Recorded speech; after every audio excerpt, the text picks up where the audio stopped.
Hello, and welcome back to the Conscious Contact podcast. My name is Genay, and I'm here with my co-host, Susan. And today we're going to talk about something that I think is seasonally appropriate.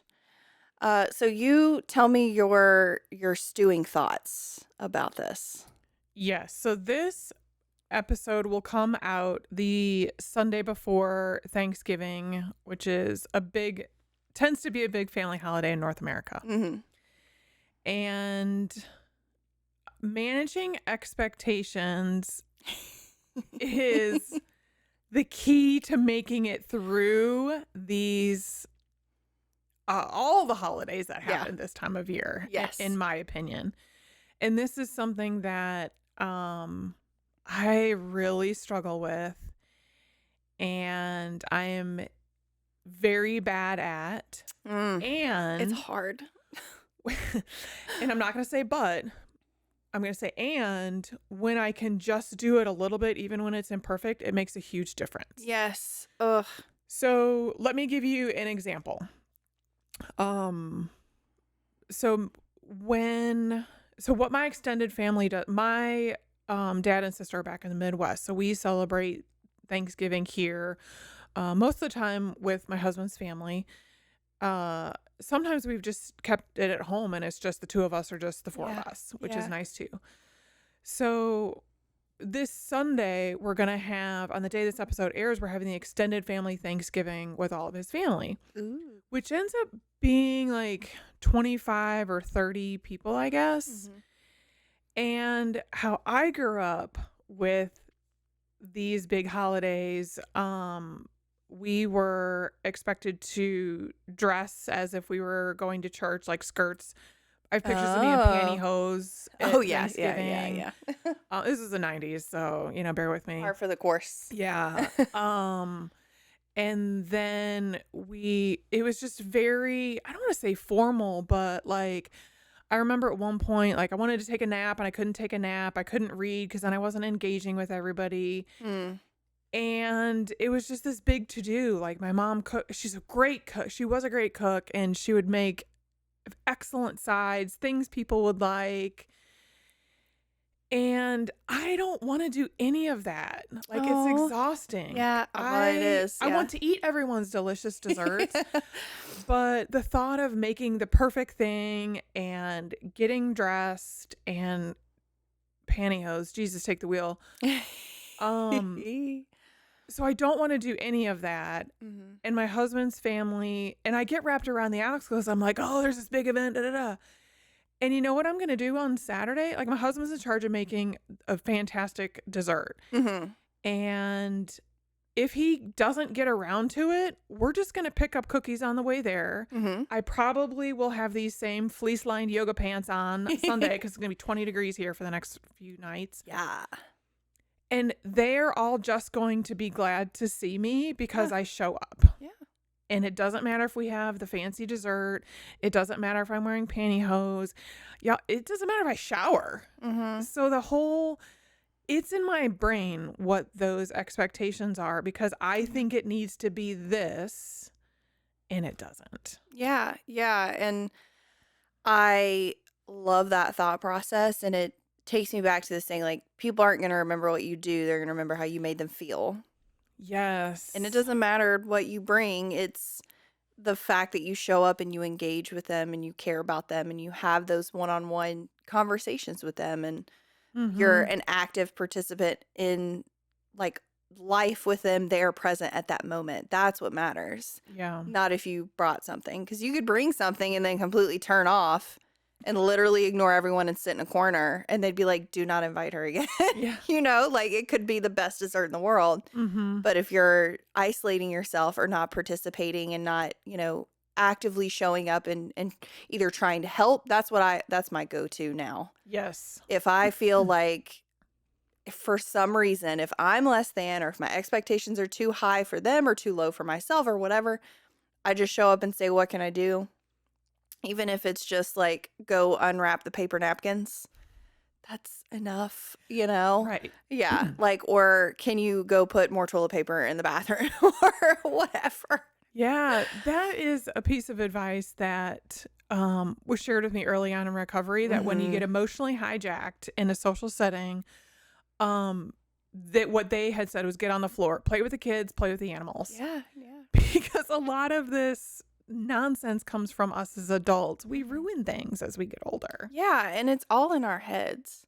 Yes. And it's not Mhm. all the time because I do think there are those situations where you are fully aware of the situation and it is what it is. But Mhm. that's like maybe 5% of every interaction you have, and the rest of it is you making this big deal in your head about something that is just another day That's at the right. end of it, like Thanksgiving's just another day. Is it great to make it special? Yes. But what makes it special is you showing up and being like, hey, I'm thankful that you're in my life.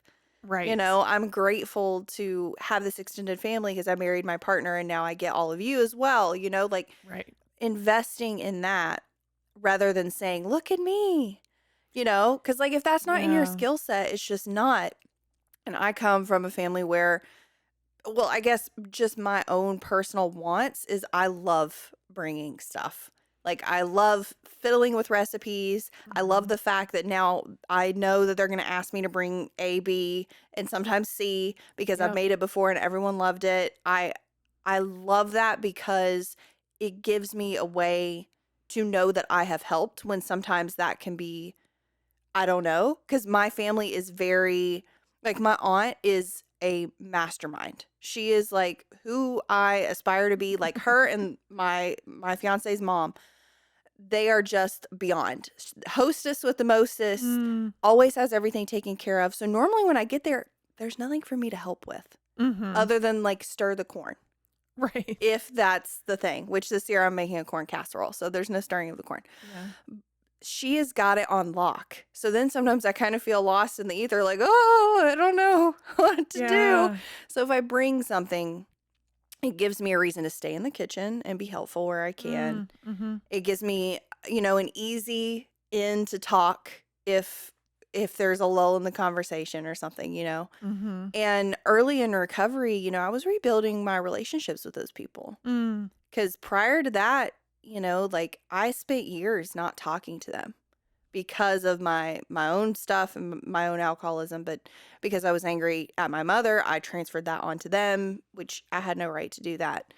But Right. at the very beginning, still sometimes now I try to watch myself, because I missed out on a big chunk of time of not developing those relationships with them. Yeah. So it's lowering my expectations for other people and most of the time upping them for myself, even Mhm. if that just means asking them something personal about them that I, have intentionally remembered that we talked about last time, or something Yes. big that's happening in their life, or their kids, or their animals, or, whatever they have going on. Right. Yeah. Excuse me. Yeah, so a couple things you said planted seeds for me, and I'm going to start backwards. So that whole thing about talking to someone about something about them. Yeah. So for a long time I was like, well, so what I do now, let me start that way, is I think about things. So, Brian, if you're listening, I'm going to ask you on Sunday about this Star Wars TV thing that was out. Like he's a huge Star Wars fan. Ooh. And I want to, and I just saw some video this morning about this little known Star Wars TV thing they tried. And I'm like, oh, I should write that down to talk to him. And I'm thinking, like, if I were a good blank, I don't know, I don't necessarily feel like that would make me a good sister-in-law, but if I were a good interactor, Mm. I would be able to remember this. And Yeah. then when I'm in the moment, be like, oh, listen to what I saw. Let's talk about this. And that is mismanaging my expectations of myself, because I Mm. get in that moment and I'm just like, hi everybody. Yeah. Yeah. I don't know what to say. Yeah. Um, but then between, gosh, I don't remember, uh it's been months since I've seen all these people, Yeah. and as these weeks and months go by, there are things I think of. Like, how are the college age kids doing in their classes? Is it what they thought it would be? Has their Mhm. sophomore year different than their freshman? Like all these things. Or, Yeah. a couple of the couples went on a cruise. Let me see your pictures. Da, da, da. I want to write these things down because I'm going to forget and I'm going to want them in the moment. But I expect myself to be the person who is Just remembers savvy with it. conversation. Yeah. Oh, okay. Where does that expectation come from? Because everybody else, and if you're not watching on YouTube, I'm doing my quote marks here. Yeah. I think and it's maybe I'm extroverted thinking, society. yeah, and I'm thinking like the ideal me would do that, but this is the real me. So this is Exactly. what I need to do. And that's sort of how I work on managing my expectations of myself. Yes. Yes. No, I love that. I think that for me, I get it from this thought that that's what is expected of me. Like society is built on extroverts, which it is to a certain extent, for sure. But it's my family, and I do try to go back to that if I feel weird. Like whether it's Luke's family or my blood family, like they've known me for so long, like I'm not fooling anybody. Like it's great to have aspirations to be better at conversation, which I do and I fail at constantly because I do the same thing. I would love to remember all that stuff. Yeah. But Do you I write just it down? don't. Oh yeah, I try to, and then I'm like, Uh-huh. oh crap, what was I? Right. Or I think, of course, I'm going to remember to talk to him about something that's Star a big Wars. deal for them. And no, absolutely, it goes right out of my brain. But I try to lean into the fact that like I know these people and they know me. Mm-hmm. And their expectations, and this is not like a negative thing, but their expectations are probably at the right level for me in conversation. Right. And that they're not offended by that. If they Yeah. were, they would have said something. I don't know about your family, but like mine would be like, are you okay? Or like, can I help you with something? My mother-in-law's taking me down some walks on the beach. Yeah. Like, how's it going? Yeah. No, really? Exactly. Like, Let's walk another mile. Keep going. These people are the ones that, even if we might not see them all the time, they do know us, Mm-hmm. and they have set their expectations probably appropriately. Because they may or may not be one of us, depending on who your family is. But yeah, it's leaning into that too. Or sometimes I'll just straight up say, hey, I remember that I was going to ask you about this one big thing or whatever. And I'm so sorry, but my brain is like a sieve and it just went down the drain. Yeah. And just being honest, like calling myself out without it being self-deprecating humor is a big one that I try to do. Yeah. Like without making it a joke, like just straight up being vulnerable, because my memory is absolute trash. And it's not an excuse, it is an explanation, but it's horrible. And I will just straight up say that I am so sorry, and I'm going to make a note in my phone while you're talking, but I completely forgot about XYZ, or can you tell me what was going on or whatever? Yeah. But I do keep notes throughout the year. I've learned to do this because of Luke. If I don't write down something that he mentions for a gift, I will have nothing. Right. And then I just have to keep ticking them off because he'll just buy them for himself. And I'm like, you're ruining everything here. Yes. Yes. And for our listeners, we have a series of podcast topics queued up that pertain to this season of the year, and gift giving is going to be one of them. Yes. So Ooh. we'll be coming back to that. And it's not like the Conscious Contact gift guide and here's no. It's one of my favorite online fake friends does a not a gift guide. She said something to the effect of like, these are things I want to buy myself. Oh, I do like that. So gifts, our thoughts about gifts are coming. Yes. I don't want you to think I'm glossing over that because I do have lots of thoughts about that. No, same, but that's a whole nother episode. Yeah. What I wanted to come back to is the other C that I thought of is something you said about like if I get there and if there's nothing for me to do and I feel, you didn't use your word awkward, but you feel like, yeah. So talk more about that because are you expecting to be helpful? Are you expecting people are thinking something about you when you get there and don't have something to do? I think it is more so for me. Because like my thoughts about what they're thinking about me don't exist very often. Wait, say that again. Your thoughts about what they think of you Yes. don't That's a happen lot of very back and often. forth. Yeah. Mhm. Because it's none of my business Mhm. what they think of me. And again, I go back to it's my family. So, I've done much worse things than Yeah. have nothing to do on Thanksgiving. You know what I mean? Yeah. I think they're fine. But I don't think much about what they're thinking of me. It's more so that I feel comfortable. It has nothing to do with with Gotcha. them at all. It's me in my head, and I don't want to sit here and feel like a hamster or feel like I should be doing something. I want to be able to be as helpful as I can be so I can get out of my stuff to Mhm. be of maximum service and to show up and be a niece and a daughter Yeah. and a cousin to these people that, some of them are coming up from Alabama, so I don't see them very often at Yeah. all. And a lot of them, like all my cousins, are like right around my age. Yeah. Yeah. So that makes it really easy. But yeah, no, it's 100% for me to Mhm. get out of my introvert because that's my knee-jerk reaction, and I don't want to do that around my family. I do want to Yeah. interact with them. I want to be fully present in that moment and be able to remember it because we didn't get to have Thanksgiving with my mom's side of the family last year. Everyone caught COVID like a week before Oh, wow. Thanksgiving. Yeah.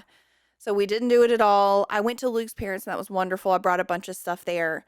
But it it's it is a thing, like, the more that I focus on either other people's expectations or my own expectations of myself, if they're off kilter, Mhm. I'm not in the moment, I'm not enjoying it. Like, I'm not Mhm. doing the thing that Thanksgiving is about if I'm up in my Right. head, Right. and that sucks. Yeah, very much so, because then you're completely disconnecting from yourself and how you feel and Yeah. others. And so I see us both in a situation where I'm in a group and I'm uncomfortable, and this path can take this road can diverge Mhm. into two different paths. And I think there's so much value in saying anytime I am feeling that weirdness, to be of service. And that's why I was Yes. saying, get on the floor, et cetera, whatever, play Yeah. with the kids and the dog. So that I think is a very healthy path, and that keeps me from isolating, because the Yes. isolating myself is what is the unhealthy behavior Mhm. that I recognize. Now, I also want to acknowledge that sometimes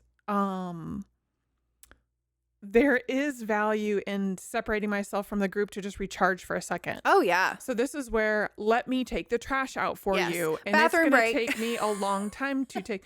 When we used to go to the nursing home where my grandmother-in-law lived, Mhm. it was like a 5-10 minute walk to the dumpsters. So Yeah. that's Ooh. fine. I got you garbage. I got you Yeah. all day, every day.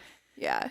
And there is a family member we have that he interacts a little bit, and he's the younger generation, but then he'll go and play some video games on his phone, Yeah. and then and he does isolate himself, and I think it's okay Mhm. because he's really good one-on-one. If I would sit down next to him Yes. and talk to him, he would Yeah. answer my questions, and he might still be playing his video game, and I think that's fine. Yeah. But the expectation that I would have for him to put his phone down and come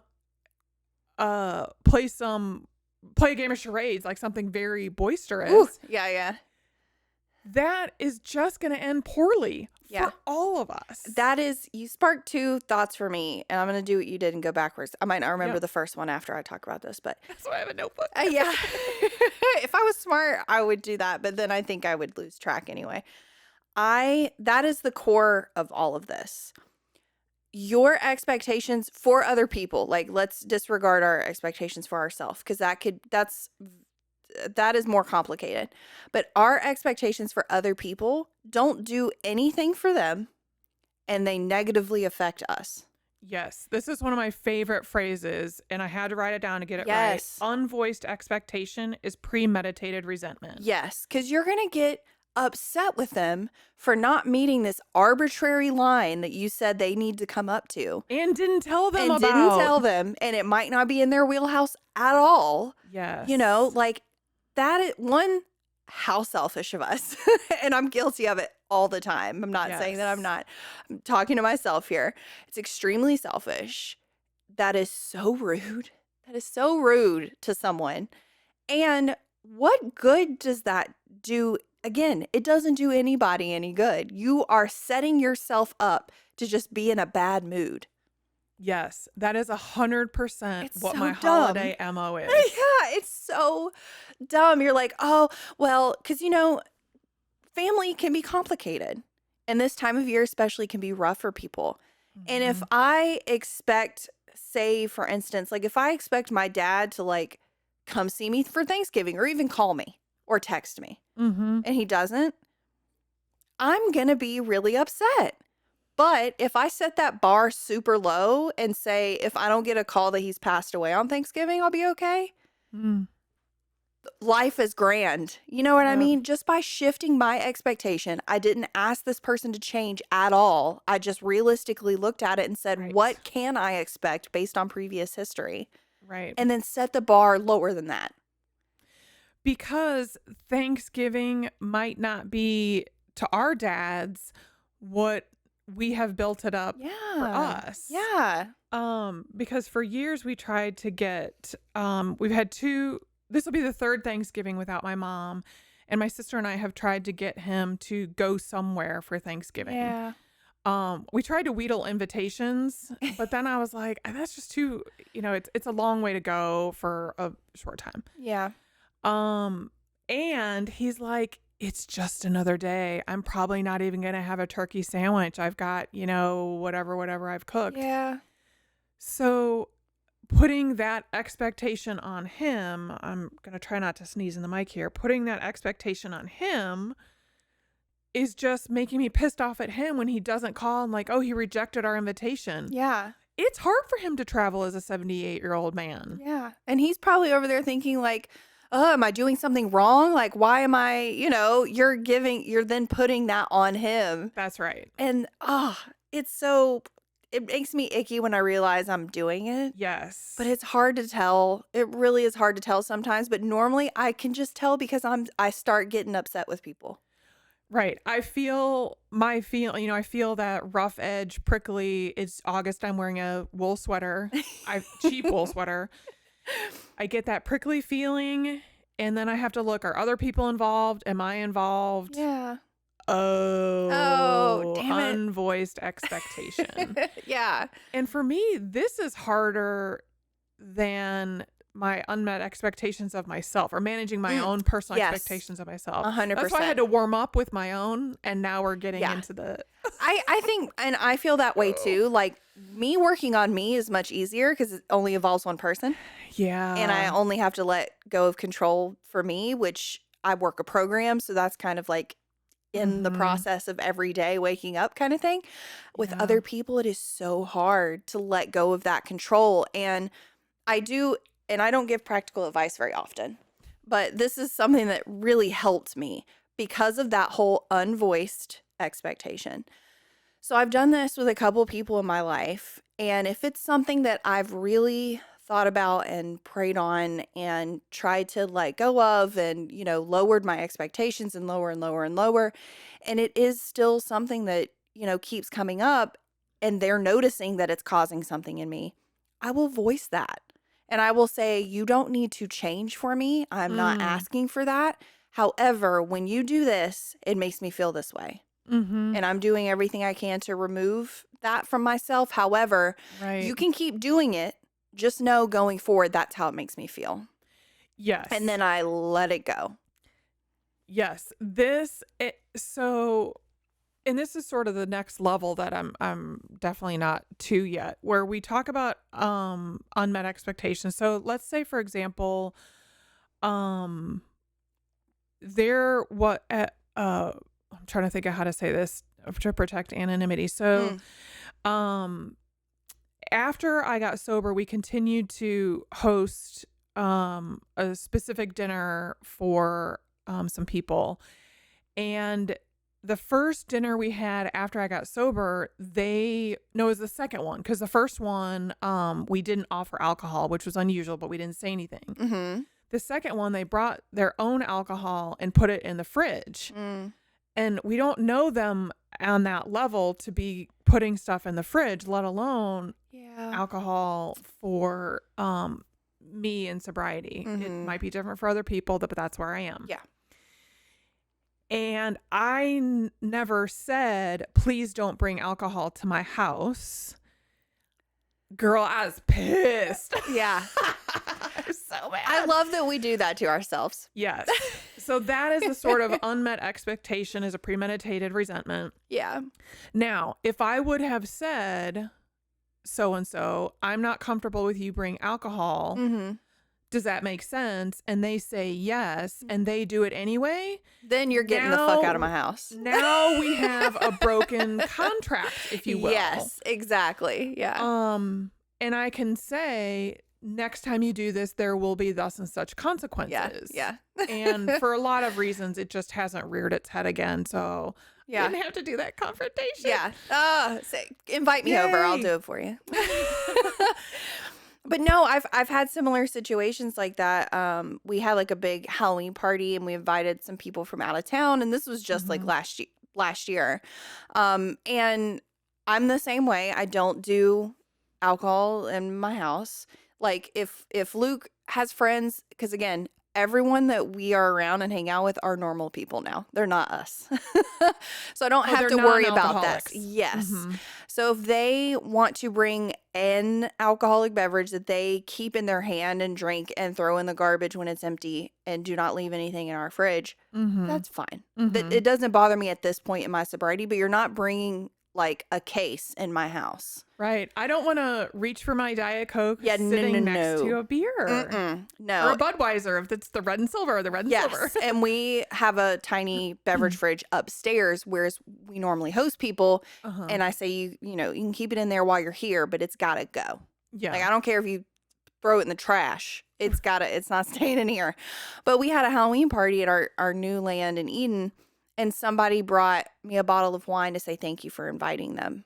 Because it's the first time they've met me. They have no idea. Right. Old me would have been like, how fucking dare they? How rude of them. They're clearly trying to sabotage my program. Yeah, or like they're trying to get me to cuss them out and show my ass in front of everybody. Like all of this bullshit. Yeah.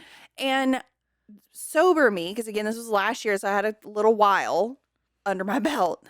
I said, thank you very much. And I turned around to my friend who I know likes wine. I said, hey, do you want to take this home? Away from the person I was going to say. not in front of that person. No. I gifted in front of them. I waited until they left. Yeah. And I was like, hey. And she was like, I saw that happen. Are you okay? Yeah. I'm like, oh, yeah, it's totally fine. That is so nice of them. Yeah. To bring something. And again, kind of plugging a future episode, we're going to talk about hospitality. Yes. And how nice of them to show up with something. Because that doesn't happen. Like, people don't really do that anymore. And I appreciate the thought. That was so sweet of them. They don't know me at all. And we're like all in the same age group. It's not like they were a lot older or anything. That's so nice. Right. And it can be, someone else can use it. It's not an attack on me. Yep. It is not an affront to me as a human being. Right. Their appreciation doesn't really have anything to do with you. Yeah. Like that was a genuine gesture of gratitude. And I could have let that turn into a nasty cesspool in my brain. Right. And I'm so glad that I get to have situations now where I don't do that. It's not all the time. But man, it feels good when you're like, oh, wow, I did set my expectations. And these people either met them or, went a little bit over, because I try to set them real low. Yeah. From previous experience. Yeah, for sure. Because if people are ghosting you and not showing up to have coffee, if they show up, girl, you are winning.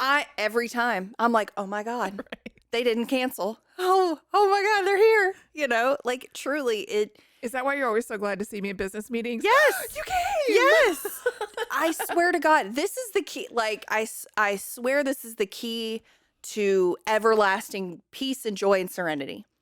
The lower you make your expectations for life, for other Mhm. people, not necessarily for yourself, because again, I think that's a separate issue. Yes. The lower you make those expectations, not saying that you're letting people walk all over you. This is not what we're talking about here. Mhm. That might need to be like a whole nother episode about like not being a doormat, but being humble and Right. the balance between that. Mhm. But the less that you expect, that's not a negative thing. That means that you get to enjoy your life because every day is Mhm. better than your wildest dreams. Like if I don't expect to like wake up the next morning, when I do, Mm. whoa, I think about people that get in like traumatic accidents and how that puts their life into such perspective. Yeah. And you talk to them and they're like, every day is a gift. Every Mhm. hour, every minute that you're just alive. And that's separate from all this human shit that we put onto it. Yeah. Like, I need to make this much money, or I need to achieve this, or finish this, or whatever. Yep.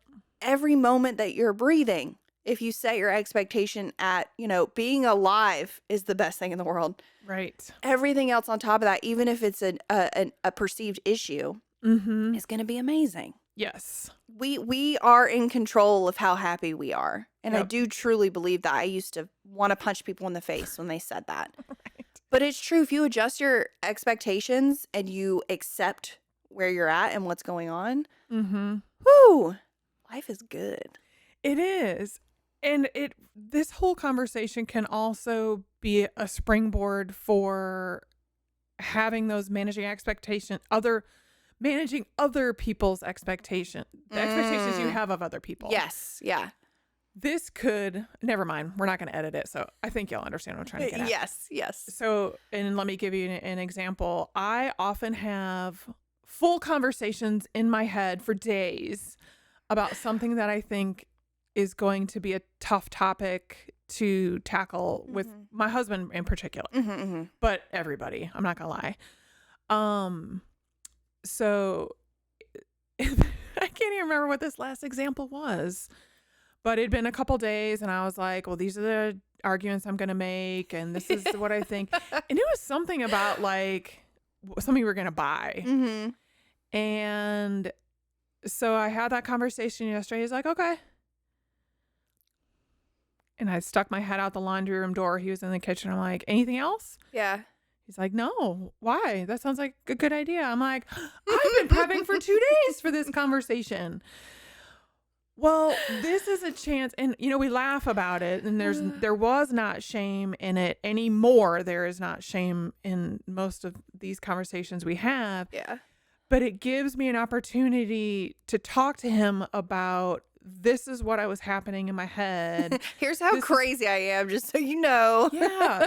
And it really gives him an insight into this isn't just like something I'm going to pop off with or when I'm quiet. Sometimes I'm thinking, because he verbally processes everything. Which drives me crazy. But then he knows if I bring up something, or I'll say, I have a difficult topic. He'll say, well, how long have you been rehearsing this in your head? Like, how much do I need to buckle up? So this, I think, might be a good entryway if there are listeners or viewers that are thinking, I don't even know how to talk about managing the expectations I have of other people. Yeah. This could be a thing. Like the story I was telling myself is this. Yes. Oh my gosh. And it might be, if someone that usually is at Thanksgiving very outgoing and talking to everybody, but they're just sitting in a corner. The story I'm telling myself about this is I didn't respond to their email and they're pissed at me. That's why they don't come to talk to me. When it turns out they have the flu and they're trying to keep their germs away from everybody, but they still wanted to come because they're at the end of it and they think it's fine. Yeah. So-and-so didn't hug me. So what does this mean about what I've said or didn't say? Or what are they thinking of me? Or did they hear that on the podcast and they're pissed? Yeah. Yeah. Or it could just mean they hurt their shoulder and they're not hugging anybody. Yes. And see how that tiny shift just, one, frees up your brain space, and two, takes it from everybody in the world hates me to I am just existing alongside these people and everything is fine. It takes it from catastrophe to just placid, still water, Right. like, Right. And it has everything to do with what's in your head and nothing Right. to do with what they are doing or not doing. Right. It sounds so easy. It's not. We know that. Like, Yeah. we're right here doing it along with everybody else. Yep. But And I think everything we take from external media amps that up. mm, mm, And it's just some bullshit that we just need to either yeah. cut that off. And again, I love what my extended family does. There have been some holidays we don't have a turkey. Yeah. Like there might be a ham and some soups, or at Which Christmas, I prefer ham anyway. we've had Christmases where we had like 2 6-foot long subs and everybody brings chips Oh, yeah. because it is a bonkers time of year. It is. It is. So how can we make this simple? Because the expectation that we put on ourselves to have this beautiful spread with matching chargers and napkins and Which is fine to have that expectation if you can meet that healthily. that's right. And that's good for you. And that charges you up and lights you up on the Yes. inside. Because, like, Yes. I want to give people permission for that as well. Because on the one hand, sometimes, some years I feel like, oh my God, this is overwhelming. I'm going to die. And then Yep. some years I'm like, no, I want to spend 2 days with the Christmas music on full blast with freaking flour everywhere, just cooking all the things. Yeah. And sometimes that is what lights me up. Like this year, I'm hype. Like I'm so excited. Good. But you have to see what's realistic for yourself. And Mhm. always remember, no matter what, that expectation is only for you, setting on yourself. No one else is doing that to you or on you. It's so good. all you. And if that works for you, awesome. And if it doesn't, then who gives a shit? Yeah. If it doesn't, it's okay to change. This is your Yeah. permission slip to Yes. change. Just show up and be present. Yeah. Like that's what people care about. That's what the holidays are about. Is being Mhm. grateful for what you have, being present with the ones that you love or your family, or those two might be the same thing because I know it Yeah. gets complicated. And making connection. Yes, like Mhm. genuinely reaching out to people that you might not have seen in a while and wishing them happy holidays. Like that is the stuff of life, like Yeah. reconnection and coming back together and fellowship and hospitality and like all of that. Yeah. That's what matters, not if you made your pie crust from scratch or you bought one at Costco. Like right. that does not matter. Yeah. Yeah. Oh, that's good. Well, let's segue into what has brought us joy in the last week. Yeah. Because I was thinking about this and I have several that are right along the lines of what you just said about managing expectations starts within and our expectations of ourselves. And what has brought me joy is seeing the progress I've made on reframing some of those expectations of myself and others. So I am doing a couple quilt top projects and I can't tell you how much I've used the seam ripper in the last couple weeks. And it's been fine. Like, oh, nuts. I did that upside down again. Yeah. I caught it early. It was redo it, press it. I could use the same fabric. It was fine. I had to get a cortisone shot in my knee this week and it's fine. It's, I didn't want to do it because I'm like, oh, I thought I would fix it. Well, just these are unrealistic expectations. Yes. This is where I am right now. Let me do what I need to do to take care of myself. Yeah. And staying in the center like that has helped me when managing expectations of others because this is the first time it's happened in recovery. I went to meet with some people and it was dark in the place. Nobody was there. Like I've never had that experience. Oh. So I was like, well, guess I'm going home. I'm Yeah. gonna go fix those quilt blocks. I screwed up. Yeah. And it was fine. Yes. It wasn't like An affront "There's to you. sabotage." Mhm. Yes. The right sizing that happens with the managing of my internal and external expectations is just and I'm proud of myself for the progress I've made. Hell yeah, and you should be because Yeah. that is a huge deal. And especially getting ready to go into this time of year. I mean, you're just setting yourself up for success. Yes, I think that's probably the next level that I hadn't acknowledged. So Yeah. thanks Big for deal. pointing that out. Big Yeah. deal. I'm trying to think. There's so many things that are bringing me joy right now. I just love the holidays. Any holiday, doesn't matter what it is. It seems like you're planning to let Oh my flower gosh. fly. Yeah. Oh, I've got a list. Yeah, that's probably what's bringing me joy right now is the planning before the chaos. And Yeah. your beanie says, it looks like it says chaos. It does say chaos. Yeah. Because that's what it is when I cook and bake is absolute fucking chaos. Mm-hmm. It's great now, but you know, I still get a little anxiety and my tensions are kind of high and I'm looking at all my Yeah. timers and if Luke comes down, I might be like snapping my head in his direction. But I'm going to have the music on and I'm going to do my best to soften that. But the making the list part is great. And I'm going to have to double some of what I'm bringing to Virginia because we've got all the extended people from Alabama coming. So I think it's going to be about 23 of them. So I'm so stoked. Yeah. Because I love that. Man, I really do. With all the stuff we've been talking about. Yep. I just think it's amazing. And I feel lucky to have family, to have family decently close, to have family that wants to talk to me. Right. Like, again, I can keep lowering these expectations. And it just makes me happier and happier. I've never lowered my expectations or been grateful for something more minuscule and regretted it. Just happy for the tiny things. Yeah. Well, that is a great note to end on. Yes. Thank you for this and happy Thanksgiving, everybody. Yes. See you next time.